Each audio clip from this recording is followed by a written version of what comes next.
Just jumping in to remind you that my webcomic Cryptid Lake is going to be released on Tapas and Webtoon on a Halloween this year. Links in the description, and now onto the video. Hello everyone! Back in the old days when I was 14 years old, I got to watch the beginning of a very promising series, Miraculous Ladybug. I loved this show as a kid and I watched it quite a bit of it. I'm not caught up with the newer seasons. I'd say I stopped watching after season 2 or 3. I think there was a big hiatus and I just started watching other stuff and I forgot to check back with the show. So today I'm going to take some miraculous characters and turn them into traditional magical girls. I feel the need to make one thing pretty clear before we start. I know there is a lot of negativity towards the show, a lot of redesigning videos where they quote-unquote fix the show. We're not going to have any of it here today, for a couple of reasons, but mainly because I feel the need to stay professional and respect every artist that is in the same field as me, and that of course includes every artist behind the Miraculous series. I'd prefer to stay positive and only talk about the good things. So this is not in any way made out of malicious or because I think my work is better, but because I thought it would be a nice thought experiment to take Miraculous and turn them into magical girls, especially since Toei was involved at some point in the development, and Toei has some pretty banger magical girl anime. And now, let's get to it. Of course I had to start the video with our main character Marinette, also known by her alias Ladybug.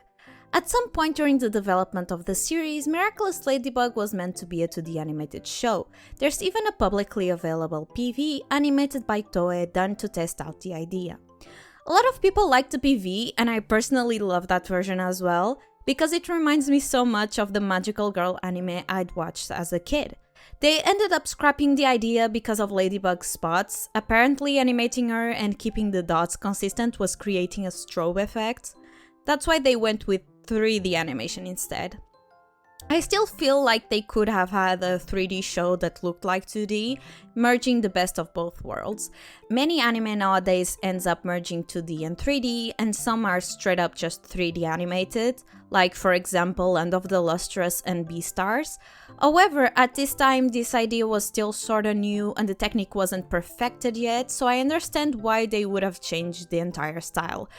At the time, there were also many discussions about if 3D anime was even anime to begin with, especially with shows like Ruby that were not perfect visually, but they were most definitely anime. So I decided that, if given the chance, I would design them based off of the PV version. Simply because it's already closer to a traditional magical girl series, Ladybug kept her long pigtails as well as her heart-shaped cowlick.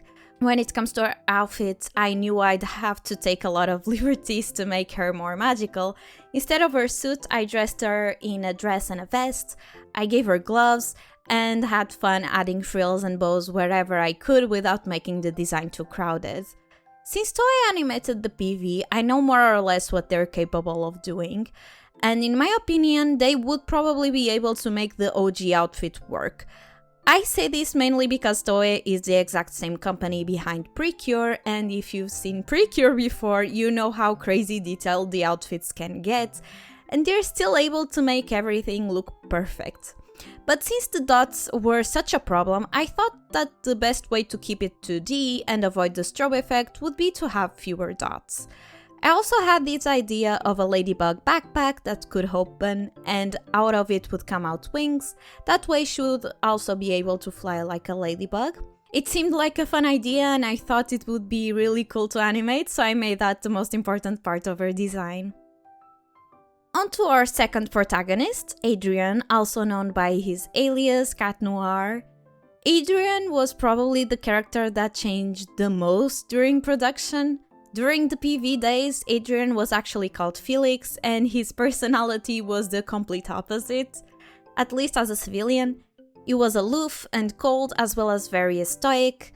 This characterization was reused in the actual series as a completely different character. I believe they made Felix Adrien's cousin.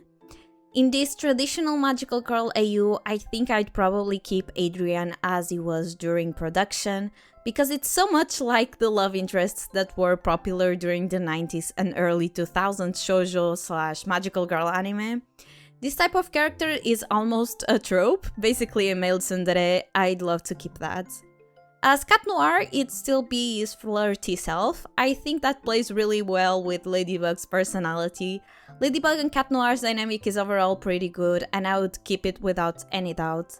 The love square can also be pretty fun, especially in the beginning. At some point it does need to be resolved, of course.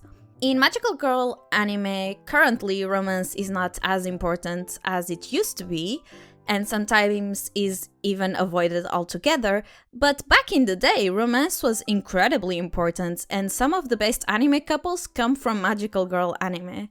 So in this AU, romance would be just as important as it is in the real series. It's my understanding that currently the love square is somewhat resolved, and I've seen comments that they are really cute together.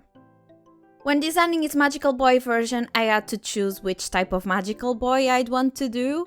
You see, there are actually two types of magical boys that receive the exact same design treatment as magical girls and are decked out in cute clothing, bright colors, as well as lace and bows. And then there's the magical boys that are separate from magical girls design-wise. These ones are usually designed to look like princes or other more traditional masculine roles, say Tuxedo Mask for example. Since I was going so hard with the early 2000s anime nostalgia, I decided to go with the prince type and gave Cat Noir a more masculine fit. It's very similar to his original design, I just made a few changes here and there, added some pops of color and made his bell really big. Oh, and I kept this mask as an homage to Tuxedo Mask and other masked love interests in the shoujo genre. For the final character, I was very undecided. To me, it probably made the most sense to be one of the 5 most important Kwami holders. For a while, I even thought about making Rena Rouge, but then I actually asked you guys which was your favorite Miraculous character in general, and a lot of people answered Chloé. I was actually pretty surprised. I thought people liked Alia more, but I guess not. But Chloé seemed fun, so why not? Chloé is a very interesting character. At first she's just a mean brat, but then once you start to see the environment she grew up in, you start to understand how she got like that. She's still wrong in acting so meanly, but you can understand why she does it. You see, Chloé's family is pretty messed up. Her mom basically abandoned her. I'm pretty sure the mom cheated on the dad. She has a half-sister, but they don't get along. There's probably some resentment there.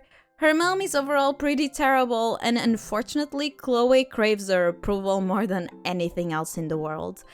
And then, her dad is at the same time overindulgent and neglectful. I have a feeling that he prefers to give her gifts and do whatever she wants over raising her or spending time with her in a meaningful way. Her only parental figure is the butler, but because he's the butler, he can't actually tell her no either. He definitely tries to do it more than her actual parents, but you know, she still has some power over him since her dad is his boss and all.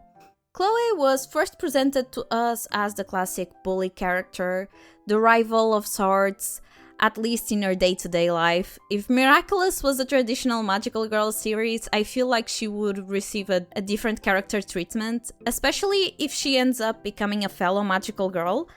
I noticed that in most magical girl shows, when there is a rival character, they aren't antagonistic for long.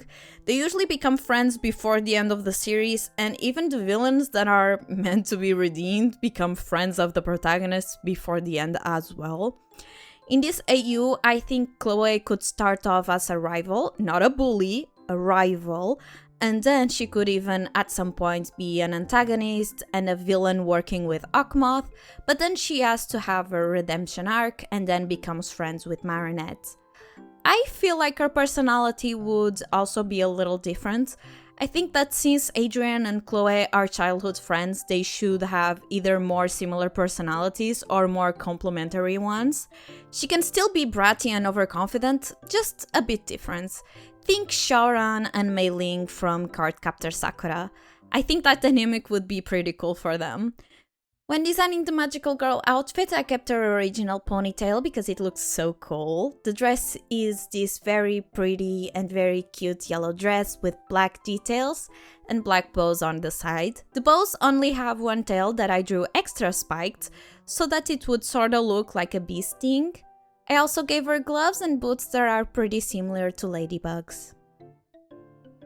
And with that, thank you so much for watching. Leave a like and subscribe if you liked the video. If you wanna see more stuff from me, I'm also on Instagram and Twitter at momopurin_chan and on Kara at momopurin. Thank you so much, and until next time, bye!